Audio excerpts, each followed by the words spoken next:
Orang-orang wanita yang tadinya hanya pasif saja di dalam proses ideologi revolusi Prancis, lantas menjadi tenaga-tenaga aktif yang ikut mendidihkan kancah perjuangan manusia, merebut hak-hak manusia yang lebih adil. Di dalam tahun 1786 telah didirikan semacam sekolah-sekolah partikelir atau Lyceum oleh Marquis de Condorcet dan Montesquieu. Dan Lyceum ini segera menjadi pusat kecerdasan putri-putri hartawan Prancis yang pertama. Dengan ini sebenarnya telah diakui bahwa wanita juga mempunyai hak atas kecerdasan dan kemajuan. Tetapi hak-hak politik masih dianggap haram baginya, masih dianggap tabu bagi wanita. Hak-hak politik masih dianggap satu monopoli utama bagi pria saja. Dan monopoli ini akhirnya digempur pada waktu revolusi mendirikan Majelis Perwakilan Rakyat, Majelis Nasional, yang anggotanya hanya terdiri dari orang laki-laki saja. Pada waktu itu, kaum wanita segeralah mengadakan aksi dengan menyebarkan surat-surat selebaran, brosur-brosur, surat-surat tuntutan, supaya wanita juga diberi hak untuk menjadi anggota Majelis Perwakilan itu.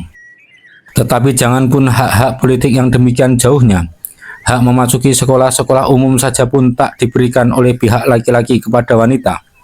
Tuntutan-tuntutan wanita yang dengan kata berapi-api dimuatkan dalam surat-surat sebaran, brosur-brosur, dan surat-surat tuntutan itu ditolak mentah-mentah oleh Majelis Nasional 1791. Terutama sekali Talleyrand menentangnya mati-matian. Apa yang ia katakan? Kaum pemuda laki-laki harus dididik sebagai warga negara yang sanggup memikul segala hak dan beban warga negara. Harus digembleng menjadi tiang-tiang negara dan tiang-tiang masyarakat yang teguh dan kuat. Tetapi wanita oleh alam telah diperuntukkan untuk duduk di rumah tangga di tengah anak-anak. Tiap-tiap pelanggaran atas hukum alam ini nanti menjadi sumber kerusakan. Tiap-tiap perkosaan kepada hukum ini nanti niscaya mendatangkan bencana. Oleh karena itu, maka gadis-gadis jangan mau dididik sama dengan pemuda-pemuda. Jangan diizinkan mereka memasuki sekolah-sekolah umum kalau sudah berumur 8 tahun. Maka sesuai dengan anjuran Talleyrand itu, Majelis Nasional mengambil putusan bahwa anak-anak perempuan hanya diizinkan memasuki sekolah-sekolah umum kalau mereka belum berumur 8 tahun. Undang-Undang Dasar dari tahun 1793 ada maju sedikit. Gadis-gadis boleh memasuki sekolah-sekolah umum sampai umur 12 tahun. Tetapi di luar itu belum ada hak sedikit pun yang diberikan kepada wanita. Tidak hak sosial, tidak hak ekonomis, tidak hak politik. Dan sebenarnya pemimpin-pemimpin wanita dari kalangan hartawan dan atasan pada waktu itu pun tidak teramat giat memperjuangkannya. Sebab mereka, kaum perempuan hartawan dan atasan itu, sudah merasa puas bahwa mereka diperbolehkan bergaul dengan kaum laki-laki di dalam salon-salon, di dalam klub-klub, di sekolah-sekolah Lyceum, dan boleh menghadiri rapat-rapat kaum Encyclopedis. Tetapi bagaimana keadaan di kalangan wanita rakyat jelata? Mereka sudah barang tentu tidak boleh memasuki salon-salon yang mulia itu, tidak boleh memasuki klub-klub yang mentereng, atau Lyceum yang mahal ongkosnya, atau rapat Encyclopedis yang bertinggi ilmu. Tetapi sebaliknya pun, nafsu ingin maju belum kuat menyala-nyala di dalam dada mereka. Kemiskinan, kemudaratan, kepapaan, semua itu mula-mulanya seperti menumpulkan sama sekali hikmah mereka, membuntukan pikiran mereka, membekukan semangat mereka. Badan jasmani yang seperti terhantam remuk oleh penderitaan mengakibatkan apati atau rasa tidak peduli apa-apa di dalam jiwa. Lily Brown, pemimpin wanita yang terkenal itu, menggambarkan nasib perempuan jelata Prancis pada waktu itu dengan angka-angka yang mendirikan bulu Roma. 20 tahun sebelum revolusi Prancis meledak, demikianlah angka-angkanya dalam kitabnya tentang soal wanita. Di Prancis ada 50.000 orang pengemis. 10 tahun kemudian jumlah ini menaik menjadi 1.500.000 orang. Di satu kota saja yaitu di kota Lyon, kota pusat industri sutra, di dalam tahun 1787 adalah 30.000 orang yang hidupnya dengan jalan minta-minta. Kota Paris yang waktu itu berpenduduk 680.000 jiwa mempunyai 116.000 orang pengemis, yaitu hampir 1/5 dari jumlah semua penduduknya. Herankah kita kalau persundalan subur sekali, yaitu satu jalan bagi wanita-wanita miskin di Paris itu untuk mencari sepotong roti. Di dalam tahun 1784, Paris mempunyai 70.000 orang wanita bunga raja. Kampung-kampung Saint Antoine dan Temple di Paris sesak dengan wanita-wanita tua yang mengemis dan wanita-wanita muda yang menawarkan kecantikan tubuhnya. Saint Antoine dan Temple, sarang kemiskinan dan sarang perzinaan. Tetapi justru dari Saint Antoine dan Temple inilah kelak datangnya prajurit-prajurit perjuangan wanita. Justru di Saint Antoine dan Temple inilah menurut perkataan Lily Brown tempatnya subur tenaga-tenaga pendorong yang paling hebat dari alam, yaitu kelaparan dan kecintaan. Cinta kepada anak turunan yang dengan tiada berdosa harus mewarisi kesengsaraan mereka. Itulah mendorong mereka ke dalam kancah perjuangan. Yang mendorong mereka sendiri. Mereka sendiri harus menolong mereka sendiri. Adakah harapan mendapat pertolongan dari pemimpin-pemimpin wanita berjuasi? Kaum proletar harus membela sendiri kepentingan proletar. Suatu tentara menjelmakan sendiri pemimpinnya, dan tidak sebaliknya. Demikianlah Lily Brown dengan jitu berkata.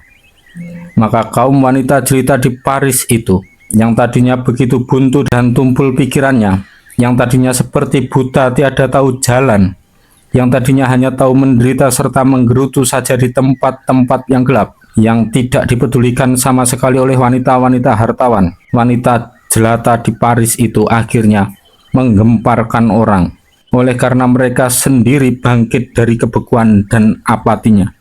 Pada tanggal 16 Oktober 1789,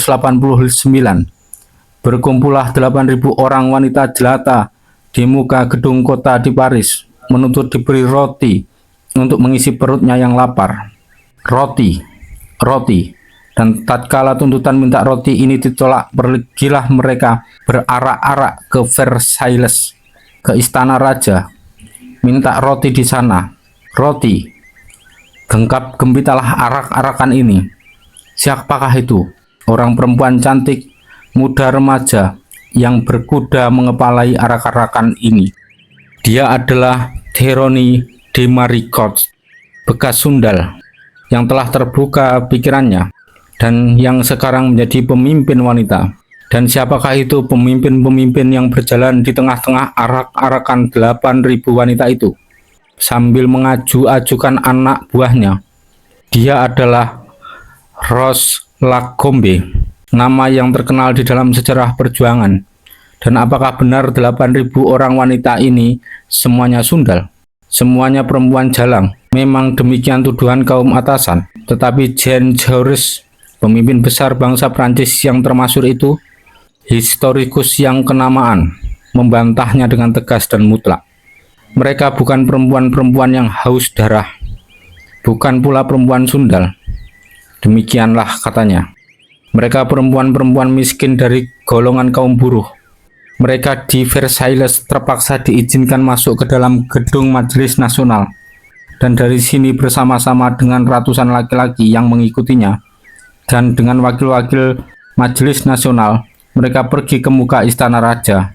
Di sana tampillah Louis Chablis ke muka, terus menghadap raja, dan menjadi juru bicara wanita-wanita tadi semua. Ia mengemukakan kesengsaraan wanita jelata, kemiskinan yang tidak terhingga, ketidaksenangannya atas segala keadaan, keinginannya mendapat perbaikan. Raja mendengarkannya dengan hati yang gelisah. Ia kalang kabut di dalam batinnya. Ia bingung. Ia tidak tahu apa yang harus dikata.